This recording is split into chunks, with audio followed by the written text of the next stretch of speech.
Oke, bayangin deh Anda lagi jalanin sebuah pabrik. Kalau ditanya berapa harga baja atau upah lembur karyawan perakitan, Anda pasti tahu persis angkanya kan? Biaya langsung kayak gini gampang banget dilacak. Tapi pertanyaannya, gimana coba caranya Anda menagih pelanggan secara adil untuk bayar tagihan listrik pabrik? Atau gaji manajer pabriknya? Nah, ini dia area abu-abu di mana banyak bisnis tanpa sadar kehilangan keuntungannya. Selamat datang di sesi bedah materi kali ini. Kita bakal ubah dunia akuntansi biaya yang jujur aja seringkali terasa rumit secara matematis jadi semacam panduan bertahan hidup yang super praktis buat bisnis manufaktur. Kita nggak cuma bakal ngeliatin deretan angka yang bikin pusing, tapi kita bakal bongkar struktur vital yang nentuin apakah bisnis Anda bisa terus bernafas atau malah tenggelam. Untuk pembahasan kali ini, kita akan melewati 6 poin utama. Mulai dari dilema biaya tersembunyi, lalu alokasi biaya langsung lawan tidak langsung, proses penyerapan 2 tahap, gimana menangani overhead pusat layanan, perbedaan marginal dan absorption costing, sampai ke masa depan dengan ABC costing. Kita masuk ke bagian pertama, dilema biaya tersembunyi. Kenapa sih penentuan biaya ini penting banget? Sebenarnya, kenapa kita repot-repot ngelacak biaya overhead yang ngawang-ngawang ini? Kenapa nggak tebak-tebak buah manggis saja? Gini masalahnya, kalau Anda nggak menghitung overhead ini dengan presisi, bahayanya nyata banget. Bisnis Anda bisa secara nggak sengaja nyuntik mati produk jagoan yang sebenarnya bawa untung gede. Atau yang lebih parah lagi, Anda terus-terusan memproduksi barang yang diam-diam menguras duit Anda tiap kali mesinnya dinyalakan. Akurasi dalam menentukan overhead itu benar-benar urusan hidup dan mati buat profitabilitas jangka panjang. Oke, lanjut ke bagian kedua, alokasi biaya langsung versus tidak langsung. Mari kita bedah bareng-bareng potongan teka-teki yang ngebentuk sebuah label harga produk. Di dunia akuntansi, biaya itu kayak kebelah jadi 2 kubu. Di satu sisi, ada biaya langsung. Ini tipe yang asyik, karena gampang banget dilacak. Ibaratnya roda pada mobil atau upah si mekanik, jelas alirannya. Nah, di sisi lain, ada biaya tidak langsung, alias overhead. Ini ibarat awan tebal yang nyelimutin pabrik Anda. Isinya ada sewa gedung, tagihan listrik, asuransi, penyusutan mesin. Awan ini harus dipecah dan dibagi seadil mungkin ke setiap barang yang Anda buat. Nah, Anda bisa lihat di mana biaya dasar Anda ini pelan-pelan membengkak jadi total biaya akhir. Kita mulai dari prime cost, ini murni bahan baku dan tenaga kerja langsung. Terus, Anda masukin lapisan overhead pabrik, jadilah biaya produksi. Belum selesai. Untuk dapat total cost alias biaya akhir, kita masih harus nambahin overhead administrasi, pemasaran, dan distribusi. Kebayangkan seberapa gampang margin keuntungan Anda habis kegerus kalau salah hitung satu lapisan aja? Masuk ke bagian ketiga, proses penyerapan 2 tahap. Untuk mecahin teka-teki biaya yang tersembunyi tadi, para akuntan itu nggak main tebak-tebakan. Mereka pakai peta jalan matematis yang sangat terstruktur.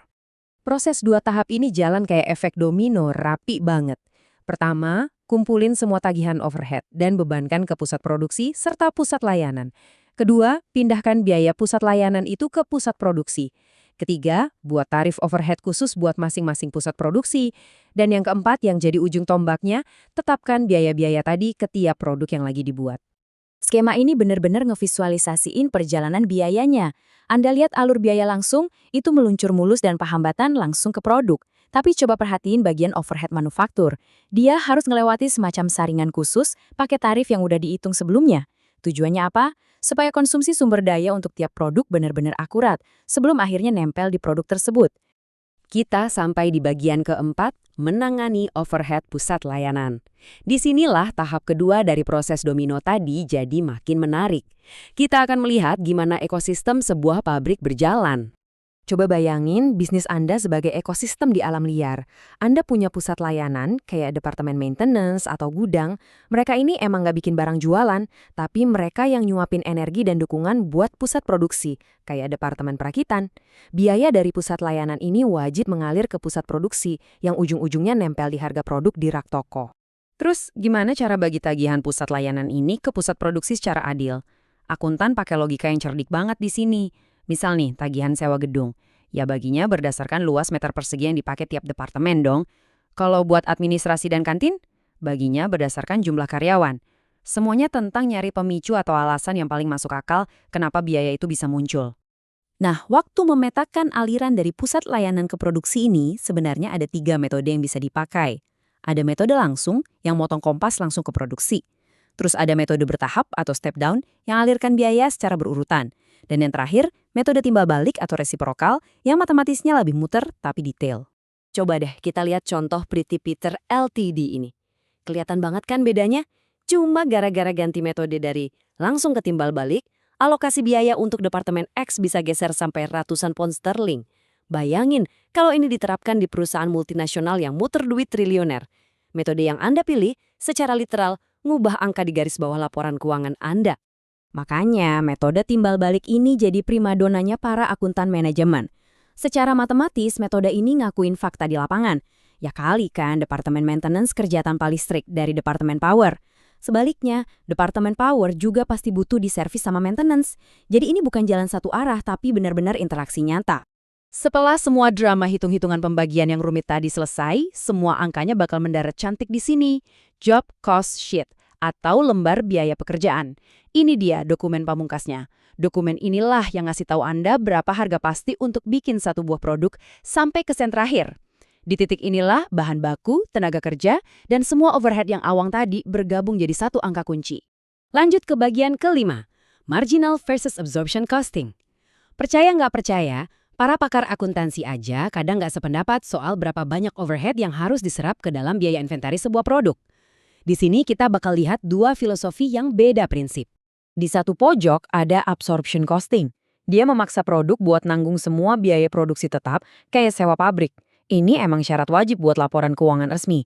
Tapi di pojok lain ada marginal costing yang bilang, tunggu dulu, sewa itu kan biaya periode. Produksi 10 atau 10.000 unit sewanya sama aja. Makanya dengan ngebuang biaya tetap ini dari hitungan per produk, marginal costing jadi senjata yang ampuh banget buat ambil keputusan bisnis jangka pendek. Kita sampai di bagian keenam, dan ini bahas soal masa depan, activity-based costing atau ABC costing. Pertanyaannya, apa yang terjadi kalau pabrik Anda itu super modern dan ekosistemnya kelewat kompleks? Masih bisa ngandelin hitungan alokasi tradisional yang cuma pakai patokan jam kerja buruh atau jam mesin? Di tahun 1980-an, ABC costing muncul buat ngegeser metode pukul rata yang udah dipakai sejak awal 1900-an.